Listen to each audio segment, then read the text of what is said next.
আজকে রান্নার আয়োজন কি হচ্ছে শেয়ার করি তোমাদের সাথে। দেখো ভেন্ডিগুলোকে কেটে নিচ্ছি।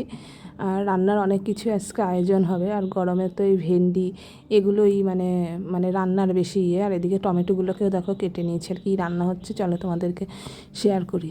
এদিকে দেখো ভাত হচ্ছে আর আম দিয়ে চাটনি হবে, তাই আমটাকে হালকা করে ভাপিয়ে নেওয়া হচ্ছে। ওদিকে পটল রাখা হয়েছে, পটল ভাজা হবে।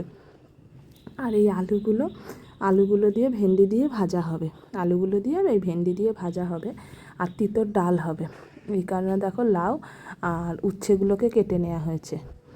আর তার সাথে হবে হচ্ছে গিয়ে এই বেলে মাছগুলো হালকা করেই ঝোল করা হবে, এই কারণে এগুলো নেওয়া হয়েছে। রান্নার এগুলো আয়োজন হচ্ছে। আর শাক হবে, দেখো উচ্ছেগুলো কিছুটা উচ্ছে নেওয়া হয়েছে, এক গাদা ডালে দিলে ভাল লাগে না। আর এই যে মশলা কিছুটা করে রাখা হয়েছে, গরমে হালকা পাতলা খাওয়া হবে। আর এইদিকে দেখো শাকও কেটে নেওয়া রয়েছে। এগুলোই আজকে দুপুরে রান্নার জন্য আয়োজন হচ্ছে।